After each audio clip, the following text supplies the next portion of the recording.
The date is April 29th, 2008. Rockstar has just dropped their biggest title yet, GTA 4, and it's absolutely breathtaking. Liberty City and its surrounding areas feel alive in a way that no other game had even come close. A map so detailed it instantly set the benchmark for every HD Universe title to come out after it. But what no one knew back then was that less than a year later, Rockstar would quietly begin working on a new game, one that wouldn't just surpass GTA 4, but make it look like an outdated beta sandbox by comparison. This is the story of how the original GTA 5 Southern San Andreas map came to life, and the truth behind why we never got to experience its real, full version at its peak.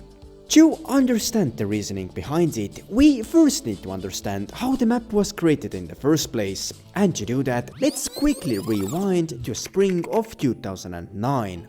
GTA 4 hadn't even celebrated its first ever birthday when Rockstar had already begun laying the earliest foundations for the next title. Now you might assume that a new game's development would kick off with the map itself. But in reality, Rockstar started somewhere far less glamorous, the internal physics. Early development wasn't about sculpting the shape of Mount Chiliad or laying out the Los Santos Road network. It was about refining the underlying systems, many of which were still heavily based on GTA 4's technology. The testing sandbox from this period gives us really no hints of any map work whatsoever. No terrain, no layout, nothing that even suggests that Southern San Andreas was on the table yet. And as it turned out, the map, the part that would for the first time ever define an HD Universe California, wouldn't still show up for months. The first real confirmation that a new GTA title was indeed in development arrived in fall of 2009, but not through the usual Rockstar news via announcement.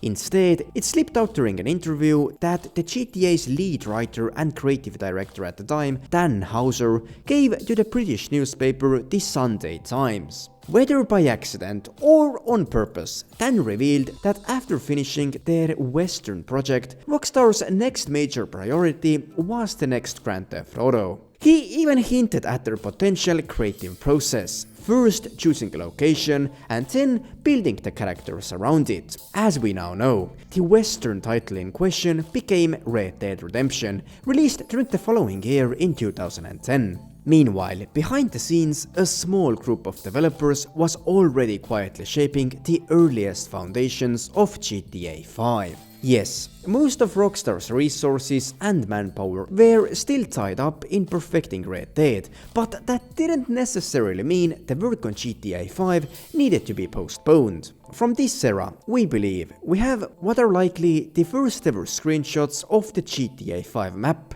captured during an extremely early development phase. At this point, nothing resembles the Southern San Andreas we know today, just a handful of trees, scattered bushes, and rough, empty mountain terrain. To me, it looks like a simple testing ground for the few developers who were pioneering the project. Once Red Dead Redemption finally launched, it didn't take long for rumors to start circulating online that Rockstar had already completed the first major creative step for the next GTA, choosing its setting. And according to those early whispers, the new game was supposedly going to take place in Hollywood. By 2010, groups of Rockstar's developers were spotted all across Southern California, studying everything from iconic Los Angeles landmarks to the small desert towns that would eventually inspire Sandy Shores. And not just the locations, they were absorbing the atmosphere, the culture, and the vibe of everyday life in the region. Some reports even suggest that a few Rockstar's employees went as far as speaking with gang members in South Los Angeles to better understand the nuances of the LA street life, which, if true, really just goes to show how much effort was put into making South Los Santos feel authentic. At this point, the map finally begins to take on a somewhat recognizable shape. In fact, you can see a glimpse of this early stage right now in the finished game. If you go to visit the Yellow Check-in bar in the Grand Sonora Desert, on one of the wall photos you will find a plane on what appears to be the very first iteration of the Grand Sonora Desert and the Sandy Shores region. It's still extremely primitive, of course, but for the first time ever, it actually resembles a GTA 5 map. You can clearly make out the early versions of the mountain ranges in the background, and even the terrain texture feels vaguely familiar. What's missing, however, is everything that gives the final game its personality. The vegetation, the landmarks, all the small details that bring the desert to life. And remember, this was over 3 years before the game's final release, so this really shouldn't be taken as criticism. As the map started to more and more become an actual place, Rockstar secretly started the auditions for different character roles. That tells us something important. By this point, the entire storyline was already in place, including the major locations where key missions and heists would unfold. We can reasonably assume that by early 2011, areas like the Vangelico Jewelry Store and the rest of the Portola Drive for that matter were essentially finalized. It's also likely that the exteriors of all 3 protagonists' homes were already also completed. Even the Vanilla Unicorn, which later served as the planning hub for the Union Depository heist, was most likely already positioned on the map by this time. The Union Depository skyscraper itself was almost certainly complete as well. We even have a screenshot showing what the Los Santos skyline looked like in the 2011 beta phase, and for the first time we see something instantly recognizable barely changed in the final game.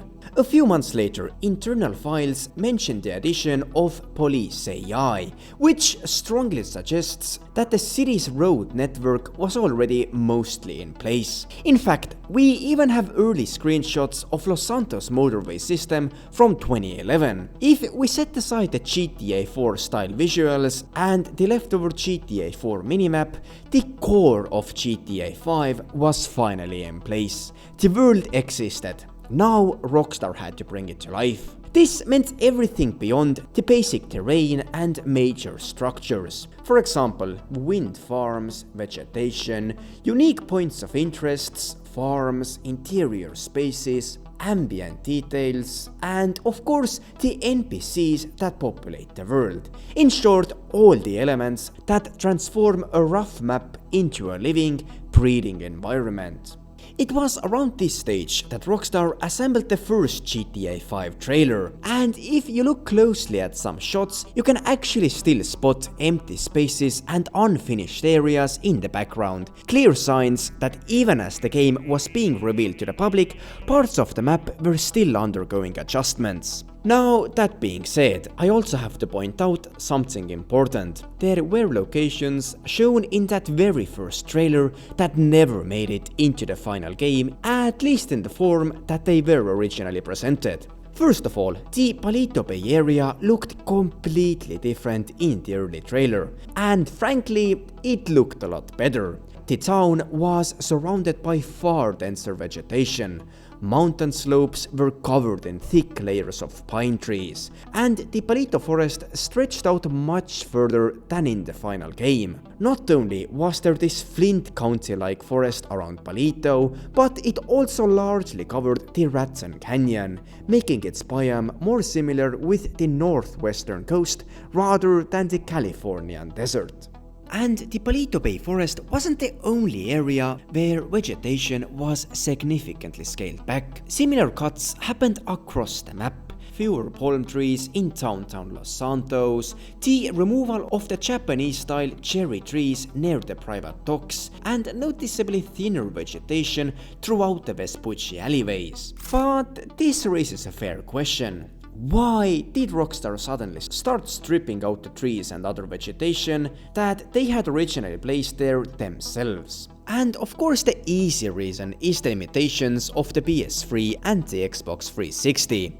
Both consoles were running on just 256 megabytes of RAM, which was nowhere near enough to handle the complex environments that Rockstar originally planned. But it wasn't just about the trees. A few weeks earlier, Rockstar had invited several journalists to a behind closed doors gameplay preview. According to those journalists, the early build-up of the game featured far more enterable interiors than the version we ended up with. Really a complaint that has since become one of GTA 5's most frequently mentioned shortcomings. Most of those interiors were likely cut for the same reason the vegetation was, the limited rendering capabilities of the PS3 and the Xbox 360. We also have early images showing how the Grove Street area, specifically around the gas station, was originally designed. At first glance, the layout is quite similar, so it's easy to overlook.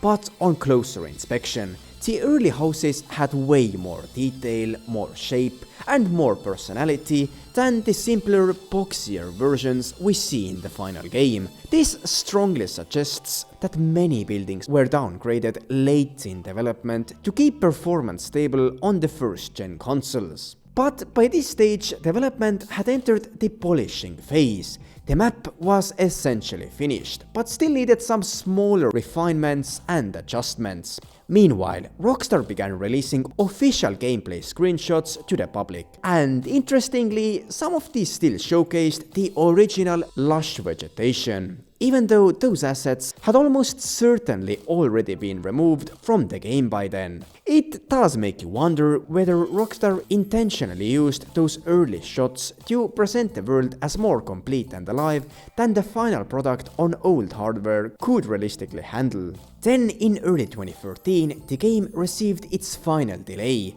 The release date shifted from spring to fall of 2013, but by that point the map most likely wasn't the issue anymore. The delay was allegedly caused by final bug fixing, vehicle glitches, and other system-related problems. And then, in September, we finally received the game the world had been waiting for half a decade. And despite the cuts, reductions, and compromises made throughout the development, the map we got was nothing short of a masterpiece, something we had never seen before in gaming, at least at that time. It only makes me wonder, will GTA 6 manage to deliver the same unmistakable Rockstar magic once again? Anyway, that is it for this video. Let me know your thoughts in the comments down below. Thank you for watching, and I'll see you guys in the next one.